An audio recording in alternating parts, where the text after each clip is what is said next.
And welcome. Good evening, good evening, good evening. My name is Michael Stewart. We are here on Mike at Night. Every Thursday, we are here. You could find us at 8 p.m. We run until about 9 o'clock. I hope you had a wonderful day. This week, we had a holiday. And oh boy, I tell you, we had a wonderful time this week. Let me tell you that we are in the rainy season and I hear the hurricane season. Try and stay dry. And stay dry. What are we going to talk about tonight? Well, we're going to have the unedited frank talk about domestic abuse, emotional abuse of every kind. I want men to listen up to this. I want women to listen up to this. Women have been abused for long. And let me tell you that we also have men being abused. Abuse of any kind is abuse at every end of the stick, whatever it is. It is never acceptable. We should never encourage abuse. We should stamp that out. It is a painful, painful experience. And we have a guest this evening, a special guest who will talk to us about that. I would tell you that we'll keep the guest anonymous, but we will get the content of the guest to be able to share with us their own experiences. It's going to be epic. It's going to be awesome. Tonight is gonna be hot. Trust me on that. So let's go straight to our first ad and then we come back and then we'll give you more on Mike at Night. Catch you just around the corner. Hey, if you are having difficulty in your marriage or in your relationship and you need someone to speak with privately and confidentially, then call me, Michael Stewart. We can do face to face or virtually any part of the world. If your relationship is worth saving, call 868 688 5363 or go to my website www.michaelstewart.com. Don't wait until it's too late. Get counseling. Welcome back. Welcome back. Yes, I want you to do something for me, my dear people. I want you to share the live. I want you to go on your page and press share and let it go on your page. I want you to send it to other people who are in your corner. I want you to be able to send it to people that you know that tonight's topic would help. We are talking about abuse. We're talking about the domestic violence. We're talking about the reprehensible situation that we experience in our lives, where people are losing their lives because of abuse. So we're going to talk about it, and hopefully we're going to have some healing sessions that would follow in a workshop that we're going to have. You'll see a poll on your screen. Try and respond to this poll for us, please, so that we could be able to now help you and be able to have that workshop together for you. All right, so let me tell you the background of what it is. I had the very fortunate opportunity to meet a young lady who was vulnerable enough to share her story. It's a powerful story. I've always felt that the most impactful stories and the greatest level of growth comes from the darkness of a person's life. The deeper the darkness, the brighter a star glimmers.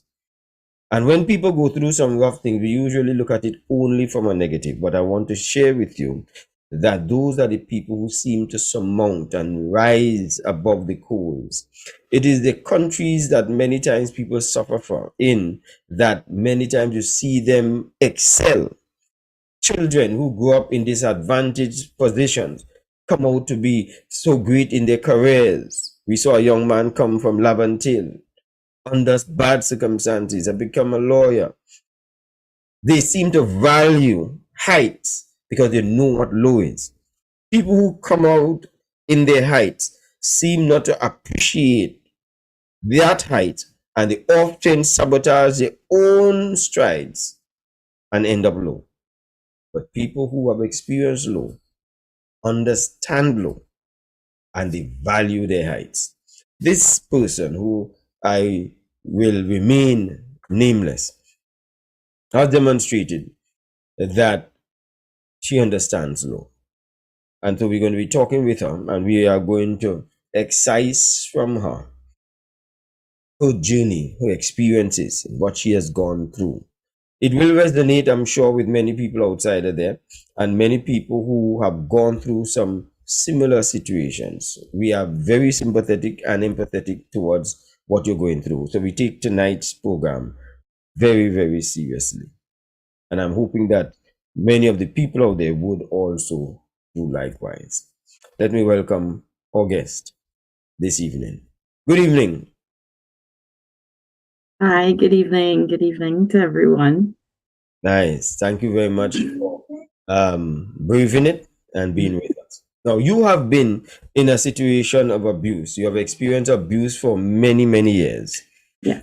Um, Tell us some of the genesis of this abuse that you would have experienced. How old were you when you experienced abuse in its very early stage, and what was the nature of that abuse? Okay. I was a child. Uh, it could have started from age 5, but I know I remember around age 7 being sexually abused, oral being done on me as a child. I wasn't living with my mother at that time, but I was living with family, and it was a family member who did it. And Right. that continued for a while. For how long do you think that may have taken place? Uh, until I would have been about 9, 9 or 10, because I remember going to live with my mother uh, just before my 12th birthday. Also, at the time you were not with your mother. No, no. Okay. Mhm. Right. And the family member that would have done this, is this a close blood or distant blood? Very close blood first cousin. Right. Okay. Was were your mother or caregiver aware that this was taking place? No, nobody knew at that time because I was told if you tell, nobody would believe you. I mean, come on, you're a child, who would believe you? So that those things were said to me. So Mm. I kind of kept, not kind of, I kept it to myself. And said to you by whom? The perpetrator? Perpetrator, yeah. Ah, and that is what usually happens because the perpetrator usually tries to keep the victim silent. Yes. One is by removing the support system from around the person or make the person think that they would not be believed, even if Right. they went and reported. And Yes. they will even threaten to deny it or harm the person if they do. Yes. Right. So that's unfortunate situation. So having experienced that, so this would have been touching and oral, etc., but not Yes. penetration at that age. No, I don't recall the penetration from that person. Right. So If they were, I probably, there's so much that I would have blanked out, but I definitely remember that oral. mhm, Yeah. right. And let me just explain to the audience what is taking place here. We repress bad memories in our growing up years that literally we do not recall them. Because it is possible in order to survive, people put a cover on it and move on. But because, um, if you turn off your cell phone, just because you turn off the cell phone, if you turn it on, 5 days later, the time is going to read the correct time. What does that tell you? That it was still operating even while off. So when we go into repression, where we try to blank out some bad things in our life, it does not mean that it's still not working inside of us and affecting us. Later on down the years, the effect or the impact of that still shows up in our life. So what the our guest was sharing there is that they have repressed it, but you will see certain parts would now show up later on in the person's life. Let me welcome all those who are now joining us. Good evening, Carolyn, Charmaine. Thank you very much. You all come in and you share the live. Yes, Dr. Bob Ward, nice having you. Dennison McIntyre, thank you. Right. Ma'am, Dr. Ward, who has experience in many of these things and runs her own show, Hope in Action, on a Wednesday. Let me just tell the audience there's this program, Hope in Action, on a Wednesday at 9 o'clock to 10 o'clock. And they are on Zoom, and they broadcast, I believe, on YouTube. And they deal with many of these issues and topics. But she's asking the question, did you receive counseling at that time? No, not at that time. I Not at that time at all. My counseling came way years. I was an adult. I was an adult when I received counseling. Right. The Did you report it to your parents? You said you did not at the time because you were told that you would not be believed. Did you eventually report it to your parents or caregiver? Yes. So when I was living with my grandmother at a particular time as well before the age of 12. And even one of her children would have sexually molested me, and they were molesting my cousin. But my cousin, even though she was older than I was, she couldn't speak. So I was kind of defending for her, and in defending her, I would have, fall into the line of getting molested. And I did mention it to my grandmother, but she just denied it. So I think people in that era and before, it's taboo. They wouldn't talk about it. They know it's going on, but they just would not speak about it. And then when I went to live with my mom, and I told her, because I remember getting pain in my private part, and I was crying a lot. She said, "Why are you crying? Why are you crying?" I said, "If I tell you, would you believe me?"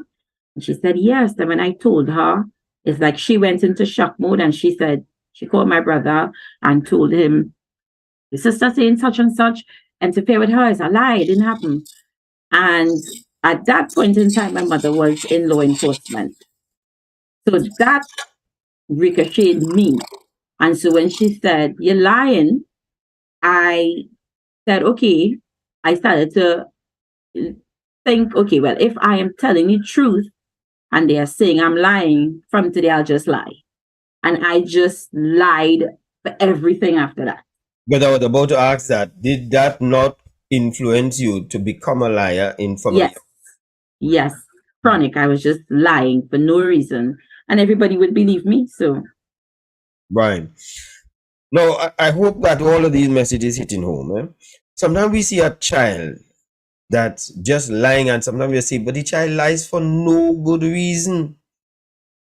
I'm hoping that you understand where some of these come from. Many of the things that our children grapple with that we blame the young people for, we as adults may be culpable in many cases for having done that. And when they feel as though they don't have a voice, the story that our guest has just given is not the first time I've heard a similar story where somebody said they went to report similar situations, and the people who should believe them do not believe them, because I guess because they hide in their own pride. Sometimes it affects a person's job, if it affects how their family looks in the front of society, especially if it is in a religious home, it's not going to come across well among our religious people, etc. So there's so much that could go wrong in a situation like that. All right. So share the live, my people, and we are chatting with our guests about abuse and some of the things that they have experienced growing up. All right. So Charmin said, so sorry it had to reach a situation where she had to lie to be believed. Yes. And then that person grows up to marry while they are lying. Could you also understand why they also say a lot of men lie and women hate us for lying? But do you know that many boys do not have a voice where they can say what they really going through and be believed? Even as adults, when men talk, a lot of times we are not believed. Men are not believed. And so Lying becomes the survival mode to be able to make up for some of the things. For some people, now there are some people, they're just wicked liars. Trust me on that. Yeah. So, for those of you who just joining us, we have an anonymous guest who is willing to share her true stories of what she has come through in life regarding abuse in an early years. And so she would have started before 10 years old going through abuse and being abused by her own relatives. So let's hear more as to what she has to say. So now that you have gone through that, at which point do you think that you have may have been penetrated, if ever, by someone who you did not invite? I would have still been under 10 because after I went to live with my mother, no one interfered with me. So everything was between the age of 5 and 9. But I know that there was penetration because, like I said, when mommy asked, I was in pain. My private area was burning. And when she told me, why are you crying? Why are you crying? And I told her, say, if I tell you, you would believe me. I know that there was penetration. I know who did And it. at that age, roughly what age would you have been at when you would have For had? sure, I know around 7 to 8 because I was living with my grandmother. So you Yes, were so at 7 years old. yes. Let's say it is nine, even nine. Let's say you got the years mixed up. Let's even give you 9 o'clock. Let's give you 10 years. That you are 10 years. Mhm. That you have Seven, gone through 7, 8, this yeah. at 10 years old. Yeah. Wow. Okay, so and they don't believe you. No. Is this repeated by the same person? Is it one Yes. person or more than one? So it's more than one. I even remember my step grandfather, uh, my mother and all, they went over to his house and she left me in the bedroom to sleep. And I remember her walking out and saying, don't let Uncle so and so come in the room, eh? But I'm a child, so I'm not sure why she would say it. But I was sleeping. I remember she put me in the room to sleep. And the individual came in and penetrated me and sucked me and told me not to scream. And it happened. And I couldn't tell my mother anything. Hmm. I wonder if it is because it would have come across to you at that age that you disobeyed her. Years after I found out that, and it was never confirmed, but like I said, our grandparents and great grandparents would have gone through these things and they don't talk about it. So one person in the family said he did this before. They know because he was always drunk. He was always drunk. So it would have happened. And for her to say, don't let Uncle so and so, that means she would have known he was that kind of person. So for Hmm. years I was angry with her when I was recollecting it because to me you left me in harm's way to Yes. Yeah. make a statement like that. You knew. You left me in harm's way. Right. So for years I hated, and I'm using the word as it is. I hated my mother because I felt as though she allowed me to go through these things. And that happens whenever the support system around the child breaks down. They become very strong minded, almost unfeeling because they are forced to protect themselves, or they become very vulnerable and promiscuous because they can't find the balance in their life. So they go either to one side or too far Hmm. to the other side, Yeah. unfortunately. So Charmin is asking, if the mother knew this, why did she leave her there to sleep alone? You see? Today, my dear people, is Global Day of Parents by the United Nations. Global Day of Parents. And I hope parents are listening. I hope parents are listening because I go to functions and I see children on the road. I saw a girl this week. She looks about 7 or 8 years old, and she attended the function in a low pants and one of those cut clothes that just ends just below the breast line. All her stomach is outside, and she came out of public function, 8 or 9 years old, dressed by a parent or a grandparent. Those are things that you have to ask yourself: are we not even, as parents, exposing and making our children prey to unfortunate situation? And he says this is madness. How could she have expected the child to prevent the adult from coming into the room? That's our responsibility as parents. So when you ask what is the role of a parent, that is it. To protect our children at all cost. At all cost. Let's don't ever forget that. So this evening's program is a message to people. So stand by. We'll be right back and we'll hear more from our guest.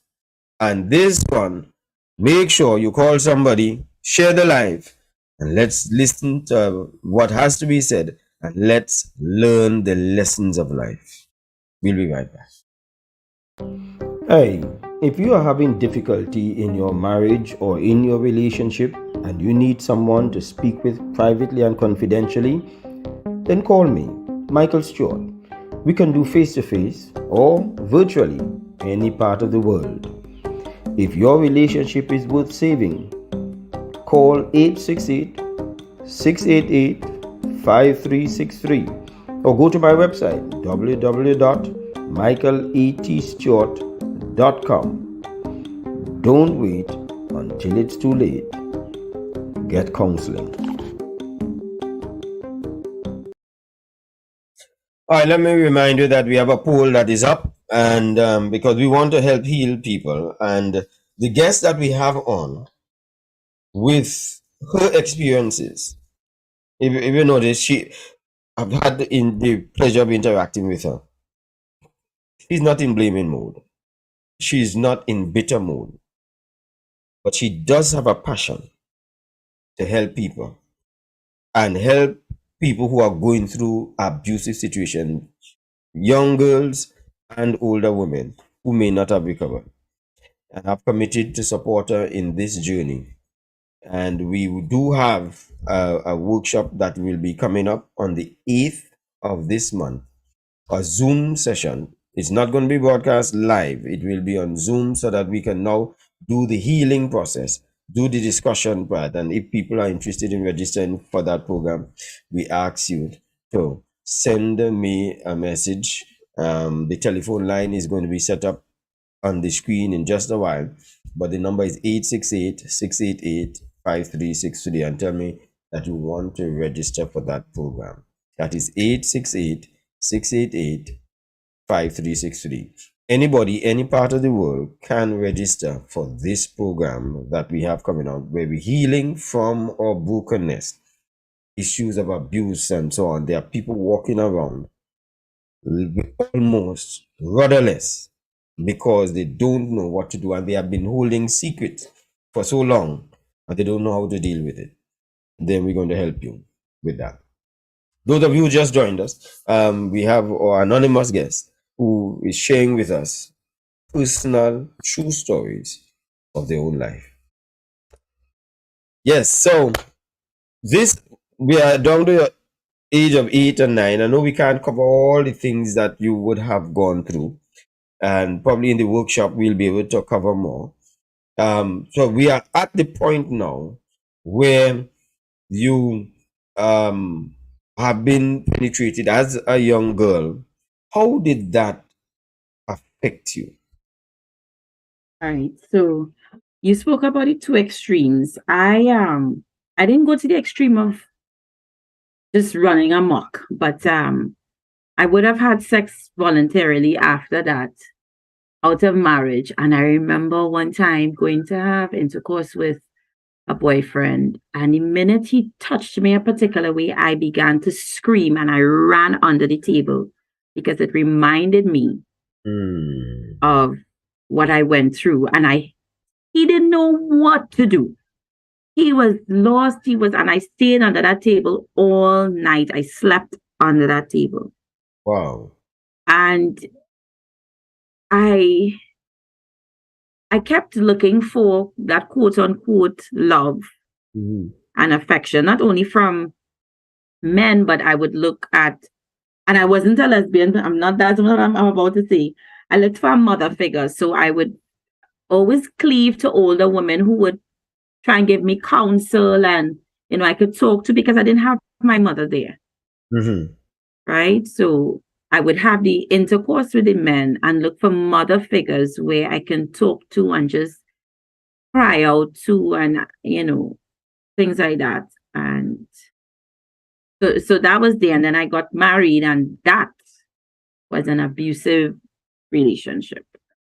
And that we come into now. So you did not go into promiscuity where you trying to find love in sex. No, Okay. Because there are some people, because I've met some where from the time a guy asks for sex, they feel as though they have to give them. no, I was not like that. Oh my gosh, no. Because I remember my school days, Mm. they like to go behind the school, and I was nothing like that. I always remember saying I would leave school with my head held high. Not a boy could see they had sex with me, or I was adamant that no one would touch me. So I wasn't promiscuous running from here to there. No. Right. Mm-hmm. All right. But it has made you with the other side where you become what we call in psychology a controller. I want to be able to control my life because I'm making up for the people who are not there to control and protect me. Right. Okay. So that's the angle that you have gone. Yes. All right.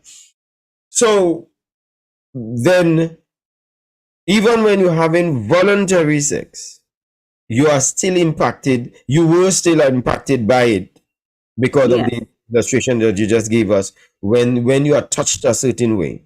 Yeah. All right.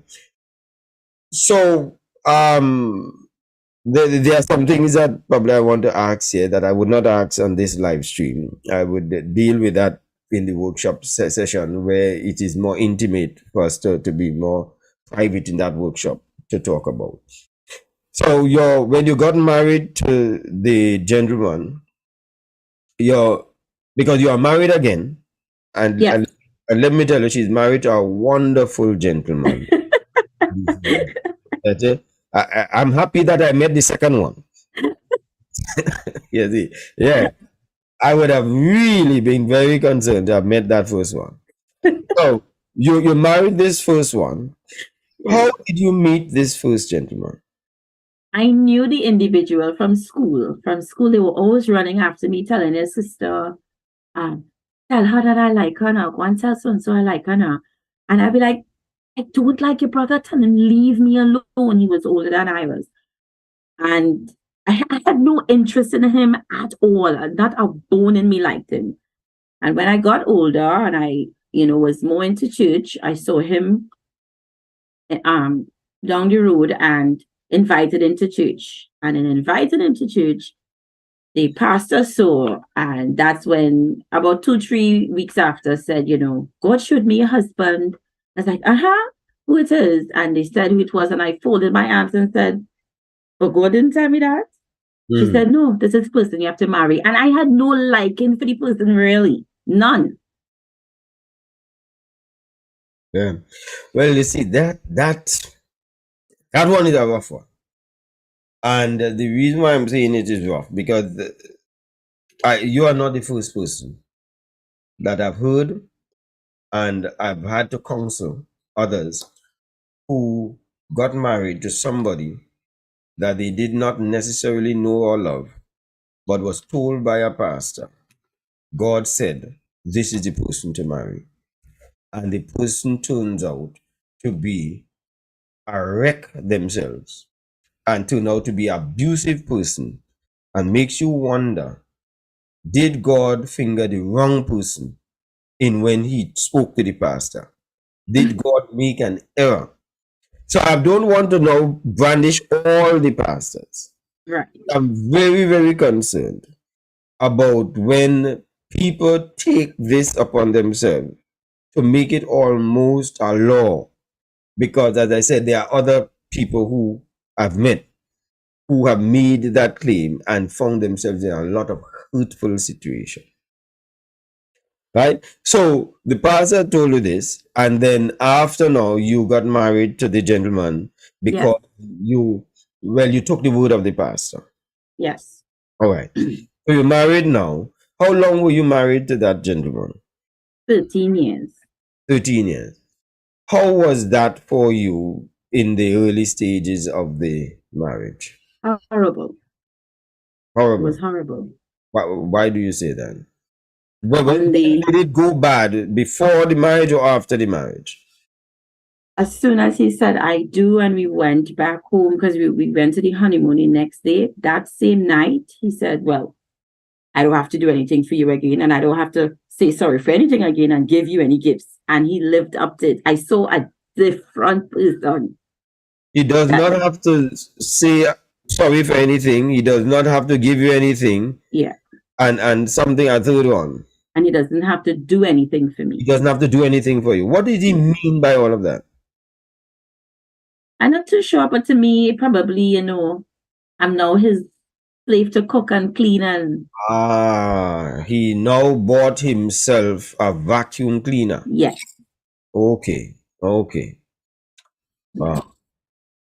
So the his withdrawal emotionally, intimately, and all of that begun the honeymoon night. Yes, because when we did go over to the place where we went to, um, we didn't have intercourse. We fought verbally constantly, and he was just watching television all night. And it's not until years after I realized he was always watching porn. We didn't have a sex life to say, every day, every 2 days. No, it it wasn't like that. I was starved for sex, Or must he was addicted to porn?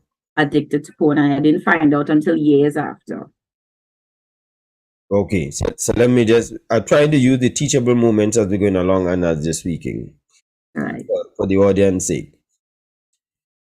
When it has been proven by tests done, when they put probes on a man's mind, on his brain, and he watches porn, the same portion of his brain that gets triggered with porn is the same portion of his brain that gets triggered when he pulls the throttle of a lawnmower or a weed whacker or starts the engine of a car or his motorbike. The same part of the brain is energized by that. It is just a tool, nothing more. And that they said it is because porn makes it a tool. This is what the people who said that they studied it. Because you keep seeing different bodies, different shapes, and all of that. So it becomes a thing.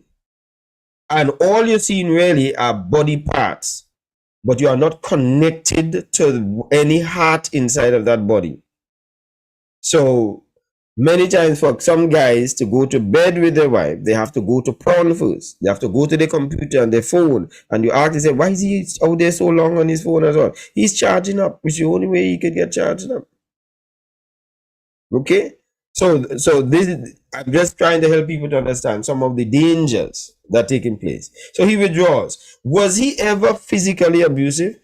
Yes. Talk to Yes. us about All right. So a little background. I came from a single parent home where my mother would always quarrel, quarrel, quarrel, quarrel. So I always said to myself, I wouldn't quarrel.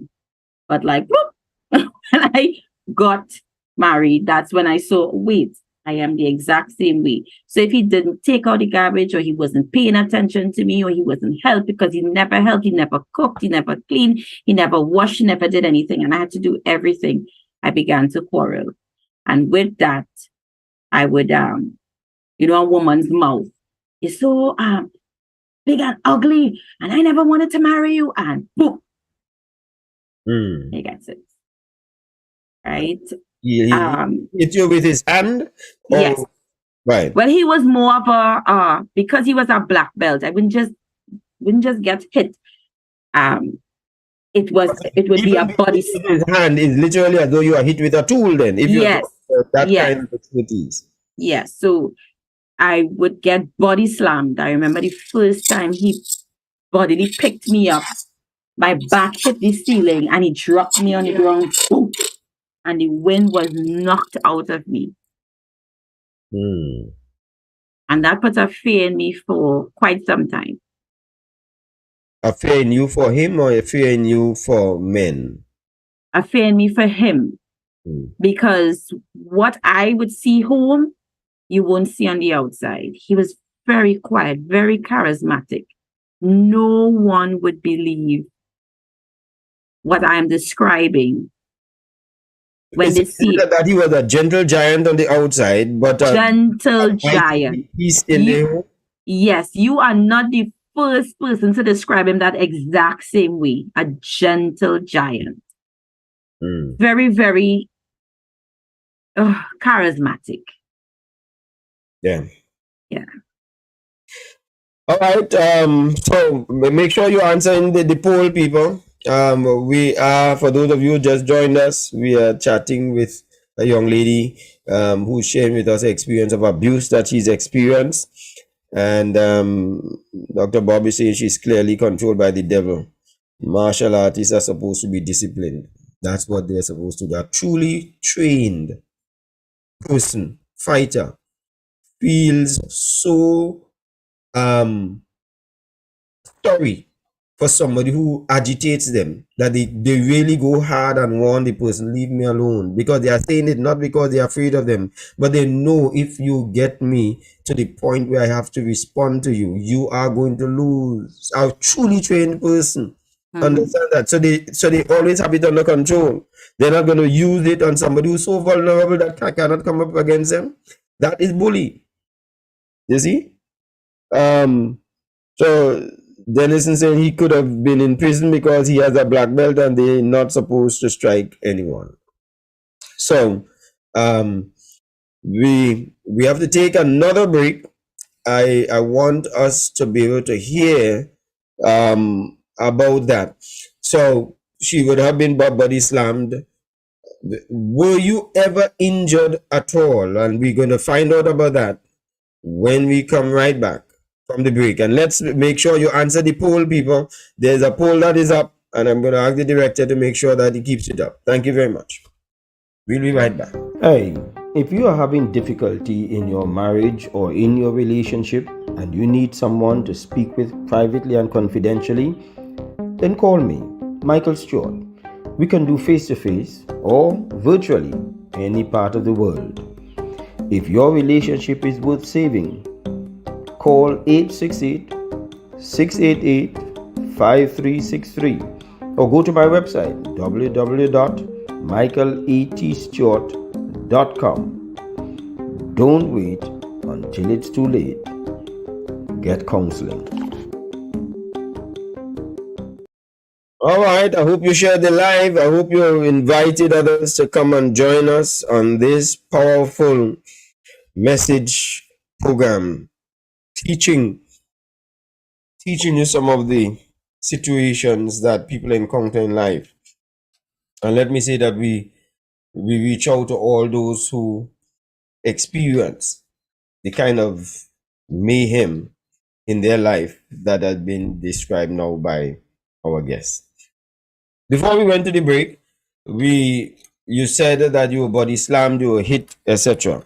Yeah. Were you ever physically injured in any of these encounters? Well, yes, I would have suffered a lot of back pain with the body slam, but to say bruised, black eyes, no, because he was very wise. I wouldn't say wise, he was smart. So, but I suffered back pain, and it would hit you. Yes. And I did tell the pastors there was a meeting, and the pastor called in another pastor who was very livid. She was very angry, and she said, "We have to report this. This is not condonable." And our pastor at that time said, "No, we don't want to expose the church. We don't want to put the church on the radar. And since this is a member of my church, I have the final say. She can't make a report." So There's something I missed there. I think that one flew over my head right there. You need to go that one slowly for me. So the first time he body slammed me, Yes. we had a meeting with the pastors, I think that very night, because it was early in the night. Right. And my pastor called over someone else who was much more versed with abuse because she went through it. And Right. she said, "We have to report this because it Right. is abuse at the end of the day." This is the second pastor that came in, said Yes. that we have to report it. Yes. Yes. And our pastor said, "No, we cannot report it because we don't want the church to be exposed there. He is a part of the church, and we do not want the church name to be put in this." But I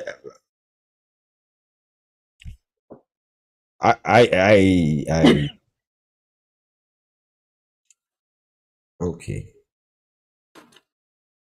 Okay. I know you're lost for words, but I was lost for words that night as well. I can't understand that. I truly can't understand that. Let's take a break. Director, let's take a break. Hey, if you are having difficulty in your marriage or in your relationship and you need someone to speak with privately and confidentially, then call me, Michael Stewart. We can do face to face or virtually any part of the world. If your relationship is worth saving, call 868 688 5363 or go to my website www.michaeletstewart.com. Don't wait until it's too late. Get counseling.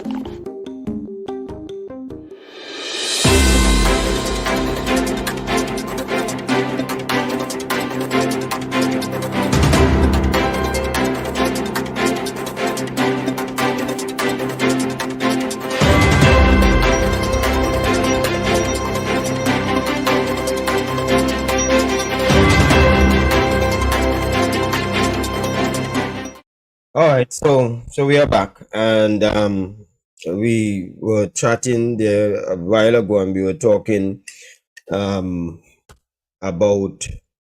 a body slam that came from a black belt person, somebody who's trained to fight.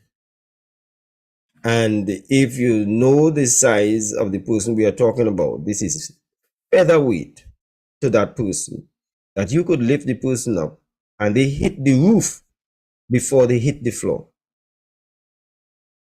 And then you have somebody who has the audacity to say they are more concerned about the church and its image than the potential loss of life of their own members. But this is not unique to this church, whatever church it is. I don't even, the church doesn't come into thing. It is what is done that we're talking about. Because even our guest is not intent on pointing figures at the churches or even the pastors and so on. And I don't see the value in that anyway. But the message has to be shown that even in families, people protect the wrong that's taking place in the families at the destruction of the very people in those families. And something cannot be right about that. So, Flamen said, trust must prevail. The pastor was immature and wrong. Okay, director. Somebody said that they're not seeing the poll question. Um, right. It was not necessary. He was more concerned about not getting the name called. All right. Okay, so you've had the body slam, and you're going to tell us about whether you were ever injured physically. You got the back pain, etc. Um, take it from there, please. All right. So the true physical uh abuse visually came on the 10th year, I believe. Um, I finally got a job because I wasn't working and Well, because as I he had wasn't, economic power over you, and he had yes, physical power over you. yes. So I was abused in every way, mentally, emotionally, physically, financially, every which way. And I was tired of having to, whenever I would see my period, I would have to roll up toilet paper and use that. I didn't have money all the time to purchase pads. And if he did give me money, I would have to bring back a bill to show the exact amount I would spend and stuff like that. And I got a job, but he didn't know. I just told him my children were going out to school, but the very same school they were going to, God opened it up that I would have gotten to work there. And I remember coming home the first week and I didn't have sufficient money to travel for the entire week. And I asked him for the money and he didn't want to give it. So I grabbed his bag and he grabbed it from me. Now remember, I said he's a black belt, so he's not a gentle grab. He yanked it from my hand. So my fingers felt as though it was jerked off and he pushed me to the ground. And I said, I am so fed up of this. I'm fed up of this. And I called his name. I'm tired, I'm sick and tired of this. And I'm about to call the police and he grabs the phone from me. So I get up and I'm trying to get my phone and I'm saying, so and so give me the phone. I'm calling him by his name. Give me the phone. And he wouldn't. And our children were in the room and How many he children did you have at that time? three. Well, four. Three girls and a boy. Four. Mhm. So my son wasn't at home because he was the eldest. And just his three girls and I were home. And he somehow pushed me onto the bed with one of my arms wrapped around him. And I called my daughter's name and said, go and get a knife for me. Go and get a knife. And How she old is this wrapped, child that you're asking to get a knife? how old was she? Yes, Uh, about 7. 7 years old. But Yeah. you are now in a desperate situation that you have to ask Yes. a child Because her father was, rescue you. he had me in a lock. He had me in a lock. And my Have left your arm children was ever gotten counseling? not how they're supposed to. Every time we not really.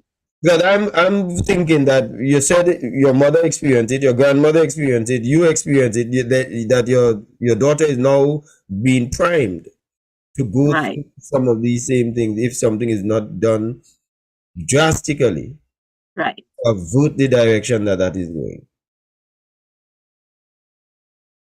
Right. Yes. But go ahead. So you asked her to go and get the knife for you. What did she do? So she went and she got the knife, but she was crying and she's like, Mommy, don't do daddy anything. I said, but he wouldn't let me go. He wouldn't let me go. And he said, oh, so you tell her bring a knife for me. And he picked me up, pulled me off the bed. He raised his body into the air and he bent his arm and dropped it on my arm, on my hand. And all I heard was, and he broke my arm and he shoved me to the floor, So he launched himself into the air and brought down in full body weight as though full he's a body weight. wrestler Yeah. and And broke. broke, and he broke my, yeah. So when he pushed me to the ground, he walked over me, he crossed over me, and he walked outside. He knew your hand was broken. He knew my hand was broken. You heard that the girls started to scream because they saw my hand literally drop limp and I was screaming The in lower pain, right where just above the elbow. Yeah. So he walked outside, and I somehow picked up my daughter, because she would have been 3, the other one 5, and the other one, that's not 3, 5, 2, and 7. 2, 5, and 8. 2, 5, and 8. 2, 5, and 8. And they all witnessed this thing. All of them witnessed it. And so I ran across by the neighbor, and when I ran outside, he was standing by the gate. Normal, just normal. And so my neighbor, she called the police, called the ambulance and everything. And so that was the first physical. You must have been in excruciating pain. I was, yeah. Wow. Yeah.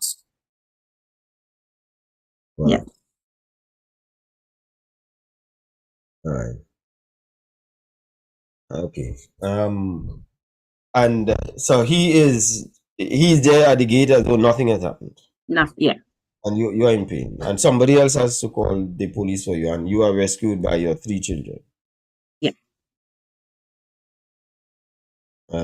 We you know, we kind of are running out of time. I think we would have to invite you back for the part 2. They said that they're not seeing the poll question. I don't know if you've been having it up at all, but the poll question is: would you be prepared to do a workshop? The workshop that is carded for the 8th, by the way. So we want people to message me at 868-688-5363 if you want to be in a workshop. It is talking about the healing part of it, right? And so we're now going to people who have gone through it. But it is open to men and women, whether you're married or not married, it doesn't matter, etc. We're going to give you the information on that. We're going to share the information. But if you are interested in it, you can give us a call. If you want to call us and ask a question or interact and so on, you can also call that same number, 868-688-5363. The poll question is up again. Please try and answer it. All right. We want to talk about that healing section thereafter. And Dennison said the guy is a monster. This is a very heart-rending situation. That cycle needs to be broken in the name of Jesus. Absolutely. The beast in human form, says Charmaine. Candy said, this is strange because I am seeing the... Okay. Okay. All right. Some people see the poll and apparently some people are not. All right. But just remember to send me the message also, 688-5363, if you want to call us. All right. Is there any question anybody on Facebook wants to ask the lady who is on with us today? So, was there any other physical injury you experienced? Because you would have certainly experienced emotional, financial. Any other physical injury that you would have experienced? Just the severe back pain that I went through, and I thank God for his healing hand. I remember God healing me from that, and just the broken arm. And your hand is now whole? Yes, but it has a crooked it's not, as it was before, because it said I'm older and the bones wouldn't mend as if I were a younger person. And what point in your marriage? You were married for 13 years, I think you said. Yes. Right. So I'm seeing Javon saying, what did the police do, or were you afraid to go forward with the matter when he broke your arm? Once it's domestic violence and police comes in, it's out of your hand. They pursued it. They did put him in jail for the weekend, and his father bailed him out. His father bailed him out? Yes, his father bailed him out. His father is an ex-officer, so they would have strings that they kind of pull up, but he got him out. So your mother And, was an officer, and his father was an officer. father was an officer. Yes. Your mother did not protect you, and his father now bailed him out. Did the father reach out to you? Oh no, but my mother didn't know I was going through abuse all those years. You remember, I didn't have a good relationship with her. And when she found out, that's when her and my healing process started back. Hmm. Because she was like, I remember her being so broken. She couldn't believe that I was going through this. She never asked me why I didn't tell her because I know in the back of her mind she knew. But that was the beginning of our healing process for our relationship. Hmm. All right. So him having slept in jail after there was no other consequence he suffered because of what he did? Well, we had the court case and it was COVID time. So that was like there was a restraining order. He couldn't come to the home. I had the children. I was afraid of him, yes, for a while. But when we did get to talk a short while after, Hmm. he divulged to me, he said, when I sat down in prison, I became very scared because he saw his life flash before him. I said, so are you apologizing for what you did? And he never could. Up to this day, he can't bring himself to say it. But I must say, throughout that process from then to now, we are at perfect conversational, relationship As a because of the father of your children. children. Yes. So Right. eventually I dropped the case after because God began to deal with my heart as a worshiper. Hmm. I couldn't, yeah, Yes, yes, yes. So you have faced your pain. yes. Right, right. I'm going to say something that some people may not agree because while I want to state that what the gentleman did, or ex-husband did, was absolutely wrong. But there's a high chance this gentleman would have experienced abuse himself. And he did. He did, He did. Yes. right? He did. People hurt people. So we could take the angry anger, but that does not stop it except we start recognizing that the cycle has to be broken at some point. Yes. And you have a son, Yes. and that means he would have the propensity if It's not his son. He's not the right, but he father would of have my grown son. up. Yes. He have grown up around it. Yes. Right. All right. So thank God the story does not end as it started. Bless God for that. Yes. And we're down to 9 o'clock. I must say that our guest is now married to a wonderful gentleman. I've had the pleasure of meeting him. He is so patient. In fact, he's so polar opposite to the gentleman that our guest has just described.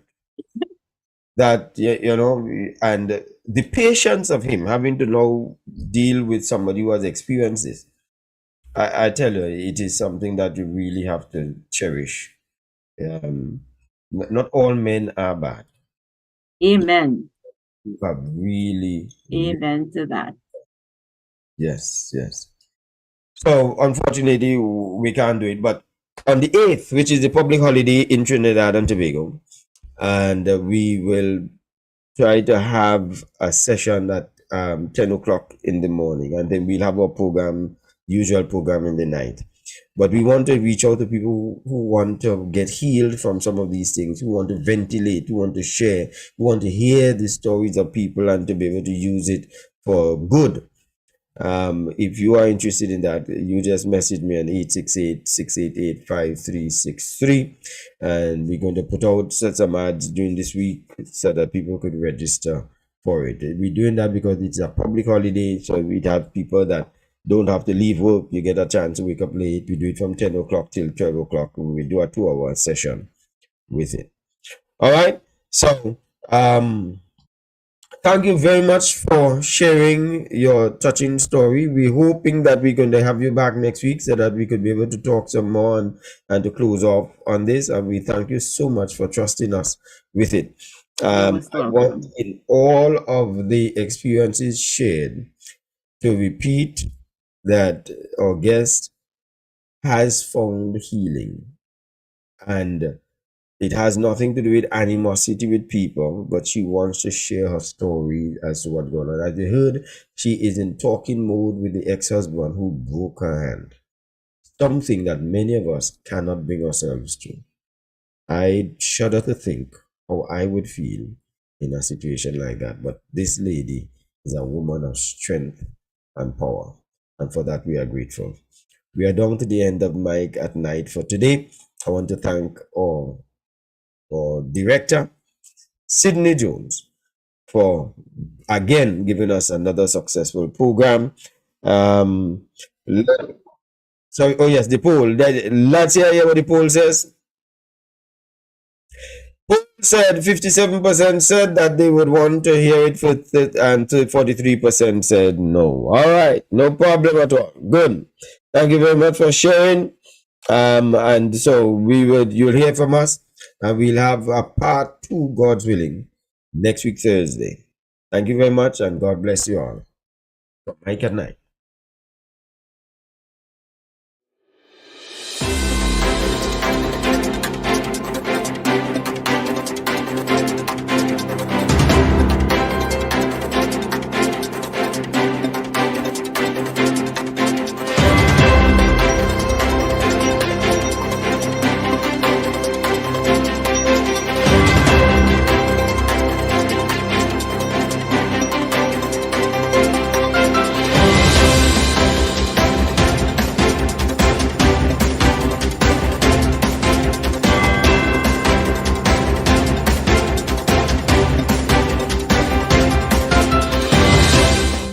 Hey, if you are having difficulty in your marriage or in your relationship and you need someone to speak with privately and confidentially, then call me, Michael Stewart. We can do face to face or virtually any part of the world.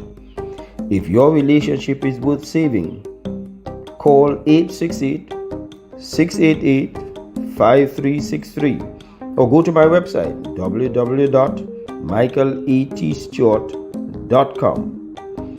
Don't wait until it's too late. Get counseling.